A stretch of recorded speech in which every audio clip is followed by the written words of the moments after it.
Bom dia, boa tarde, boa noite. Para você que está chegando agora, meu nome é Felipe Clemente e está começando mais um 2 Minute Warning Beer. Então, lance essa vinheta, Paulinha.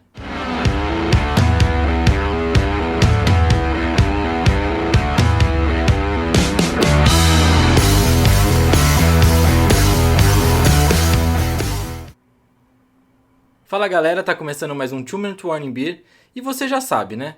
O assunto aqui é futebol americano, ou melhor, tudo que rolou na última semana da NFL, enquanto não acaba a nossa breja. Por falar em breja, quem nos acompanha hoje é a Catarina Sauer da Orchid. Bom, a Orchid é uma micro cervejaria aqui de Várzea.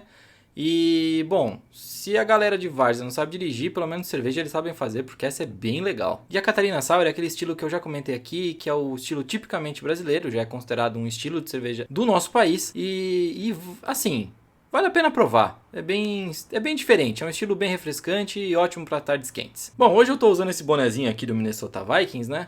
Que é pra se homenagear o time realmente, né? Porque nessa semana eles não perderam. Mas os Vikings nem jogaram. Era uma piada. Antes de chamar a galera aqui para falar de prime time, destaques, decepções, tem um ponto que eu acho que vale muito a pena destacar, muito bem levantado essa semana, Então, nessa semana ficou muito claro que a NFL não permite que você ajoelhe no hino ou fume maconha. Mas se você quiser espancar uma mulher, quebrar o braço do seu filho ou então desacordar um coleguinha de jogo, você pode que não vai acontecer nada. Pois é, Jon Bostic deu uma bela de uma porrada maldosa, criminosa em Andy Dalton e ele só vai ter que pagar uma multa. O time só vai ter que pagar uma multa e vai ficar por isso mesmo. E enfim, quem é maldoso não sofre nenhuma punição, é ejetado de jogo e paga uma multa. Então tá um pouco complicada essa posição que a NFL tá tomando, né? Então vamos direto agora com eles, meus companheiros aqui de Tailgate Zone, para falar de prime time, destaques e decepções. Pro prime time eu vou deixar com vocês o Luquiba, na sequência o Matoca vem falar dos destaques e a gente fecha com o Rafik falando das decepções. Aliás, esse é o melhor ponto, não percam, de verdade. Vai lá galera, é com vocês. Tudo bom? Hoje eu vou falar sobre os prime times, mas antes eu queria pedir perdão se vocês escutarem um som de britadeira, que tem 2 filhos de uma fazendo obras esse horário, então é o jeito. Vamos lá, o primeiro jogo do prime time foi Eagles e Giants. Era um jogo que todo mundo achava que ia ser um jogo fraco, porque os dois times estão com campanhas fracas, jogam na divisão mais fraca da liga, os dois sofreram muitas lesões. Mas o jogo não foi nada disso, o jogo foi muito bom. Começou com o Eagles atropelando o Giants, já marcando um touchdown no drive inicial. Depois, alguns punts para lá, para cá, o Giants conseguiu uma boa posição de campo e empatou o jogo. O segundo período já foi um pouco mais morno, né? Bastante erros, 2 interceptações, um fumble, erro de field goal. O terceiro período começou muito feio. E aí foi a jogada mais bonita do jogo e provavelmente da semana. Daniel Jones começa a correr, consegue uma corrida de 80 jardas e simplesmente tropeça sozinho. Mostra bem o que o Giants está sendo nessa temporada. Um time que tem potencial para ir longe, mas que se atrapalha sozinho, né? Mas acabou conseguindo um touchdown em algumas jogadas depois. Aí o quarto período ele foi bem parecido com o primeiro, né? Foi muita ação. O Giants conseguiu mais um touchdown, abriu 21-10 e aí parou de jogar. Eles lembraram que era para tancar, né? O Eagles conseguiu 4 jogadas, um touchdown rápido, né? Mas aí não conseguiu a conversão de 2 pontos, que deixaria o jogo apenas com um field goal de diferença. Aí a defesa do Eagles conseguiu parar o ataque do Giants, deu, né, a chance para o Carson Wentz voltar, né, com menos de 2 minutos para tentar alguma coisa. O Carson Wentz conseguiu um drive muito bom, 1 minuto e pouco, conseguiu um novo touchdown. Não conseguiu novamente a conversão de 2 pontos, que deixaria a vantagem em field goal. O Giants teve a bola no final do jogo, né? Ainda tinha tempo, tinha, né, o tempo no relógio.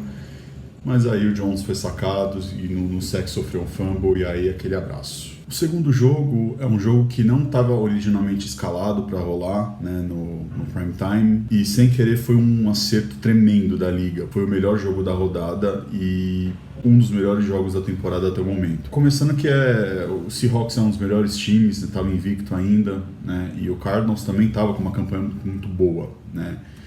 E o jogo começou com o Seahawks atropelando, um trator em cima do Cardinals. Abriu 10-0, bem tranquilo. O Cardinals deu um sinal de reação, conseguiu um drive bom, né, com o Murray achando o Hopkins uma marcação simples e marcou um touchdown. Aí o segundo período começou com um fumble do Cardinals, Seahawks na linha de gol, Wilson foi interceptado, só que dessa vez era para ser uma pick six, era para ser, porque Metcalf saiu do nada, deu um sprint que pelo tempo que marcou e com a velocidade, ele chegou muito próximo ao que o Usain Bolt faz nos 100 metros rasos. E ele conseguiu ainda dar um tackle no Budda Baker para evitar, né, que fosse a pick six. E aí o jogo pegou fogo. Em 7 minutos a gente teve 2 touchdowns para o Seahawks e a gente teve mais 10 pontos para o Cardinals. O jogo ficou 27-17. Aí o terceiro período, acho que deu uma acalmada, né? Alguns punts, né? Aí o Cardinals conseguiu um touchdown, diminuiu a vantagem e terminou com mais uma interceptação do Russell Wilson. Só que aí começou o último período com o Cardinals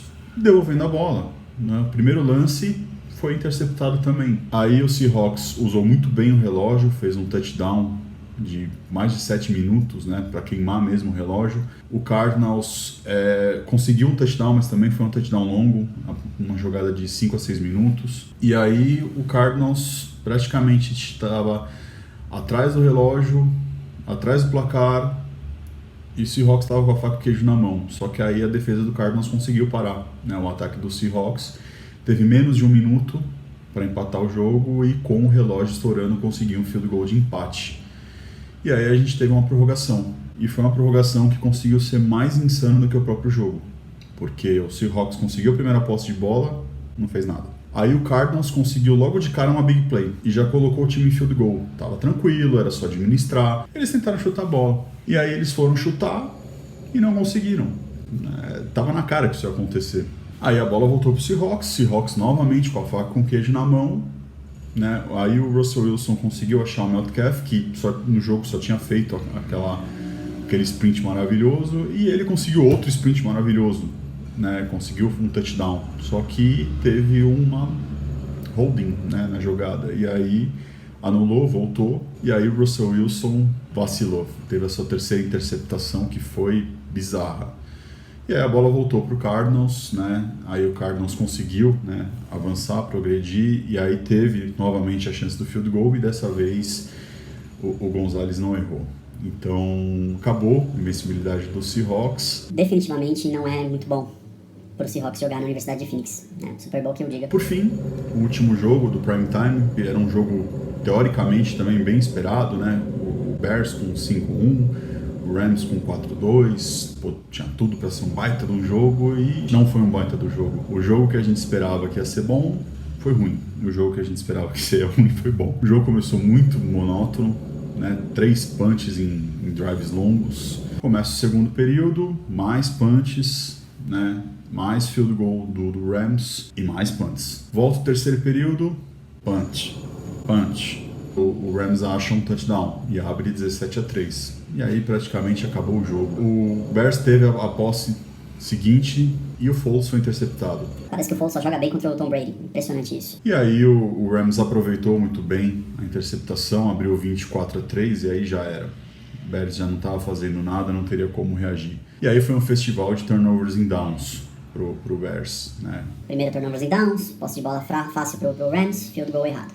Logo em seguida, turnovers em downs novamente pro Bears. Parece que o Rams estava tentando colocar o Bears no jogo, porque primeiro errou o field goal, depois sofreu um fumble, e esse fumble foi retornado para touchdown. E aí colocou novamente o Bears no jogo, 24-10.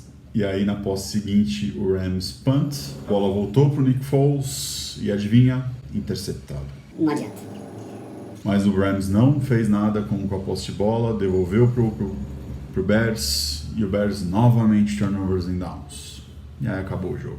Um jogo muito fraco. E antes que eu me esqueça, antes que meu chefinho me dê outra bronca, aquele abraço.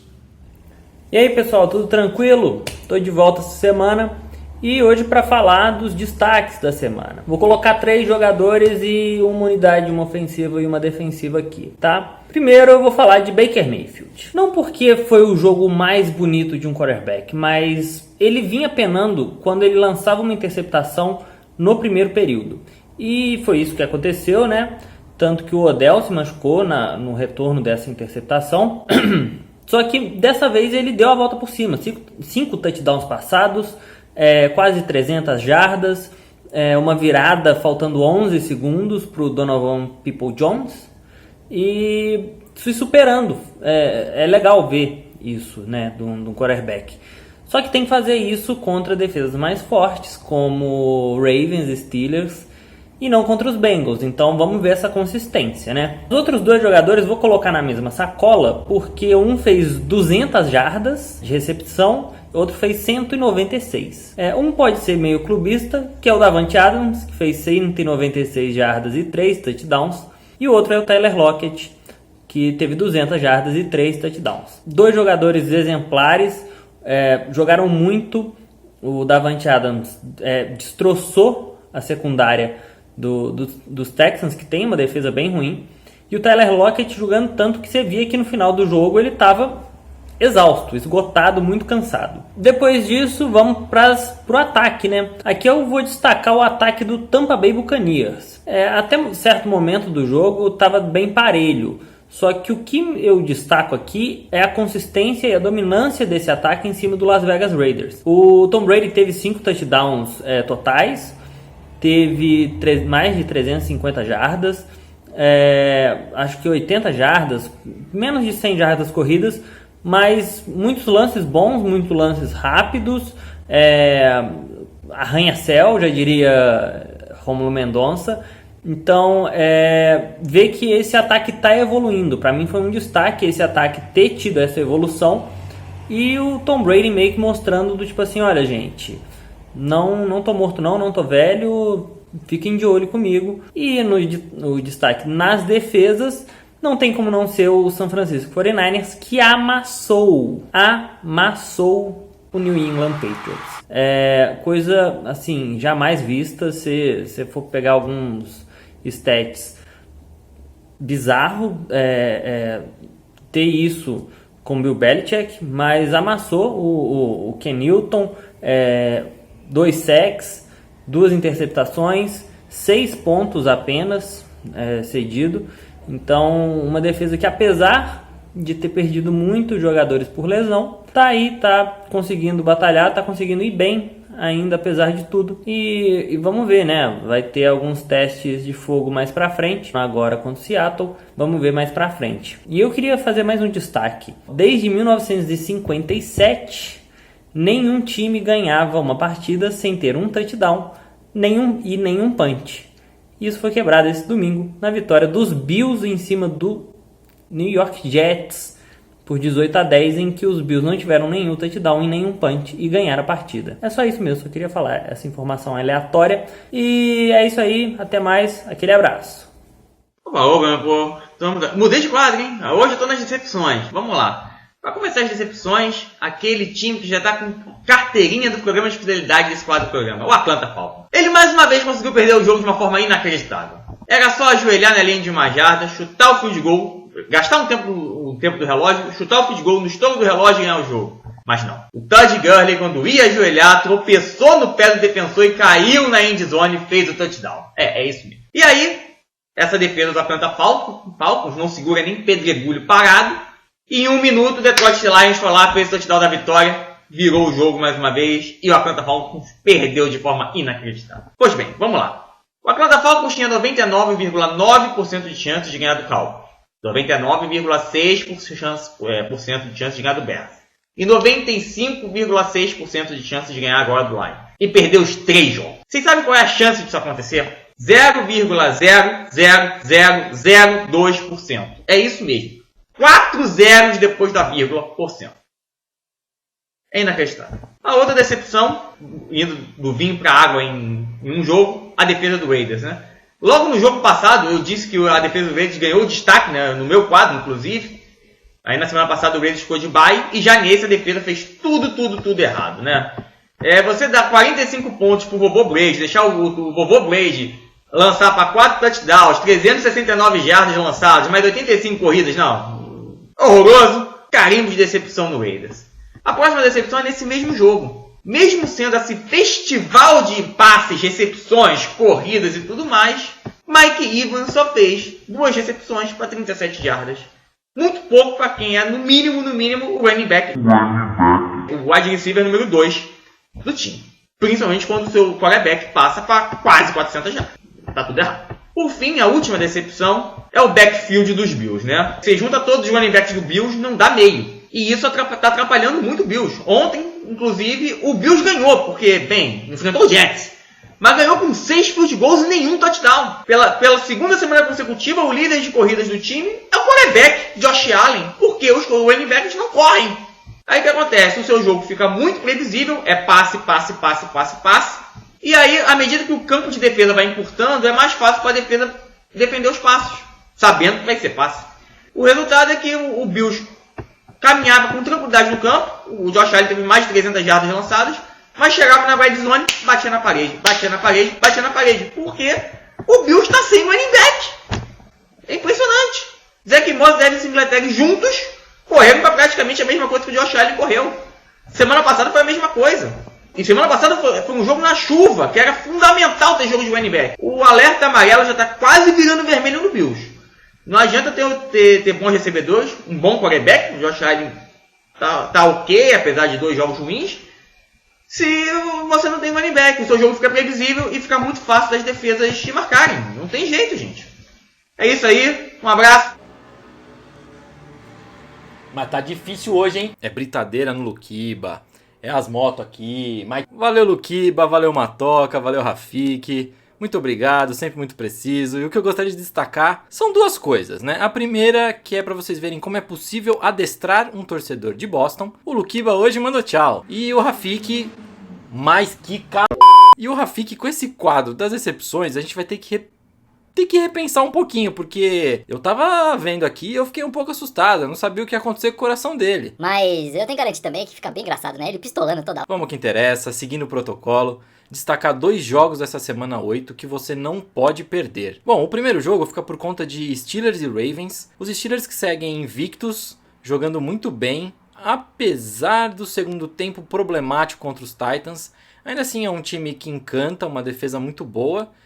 E a Ravens de Lamar Jackson, né? Então a gente tem tudo para ter um grande jogo e aquele jogo começa a definir ali quem é o primeiro colocado na divisão. Então é um jogo bem interessante, é pra gente ficar de olho. O segundo jogo também vai ficar por conta de um duelo divisional, Seahawks e 49ers. Dentre todos os jogos dessa semana, não tem como escapar desse segundo jogo. Por mais que os 49ers tenham sofrido com um monte de lesões, o time parece que voltou muito bem e teve um segundo tempo muito do bom contra os Patriots. E contra essa defesa do Seahawks, que tá...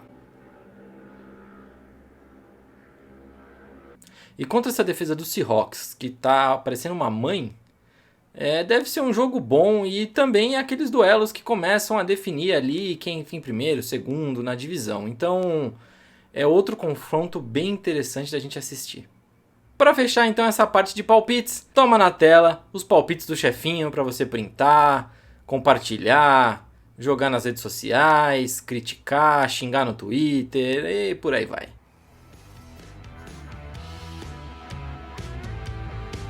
Bom galera, como vocês devem imaginar, a breja acabou, então o papo também tem que acabar. Enfim, semana 8 bate a porta, vamos chegando ao meio da temporada e vamos aproveitar cada segundinho e cada jogo que estiver passando, porque depois a espera é muito grande.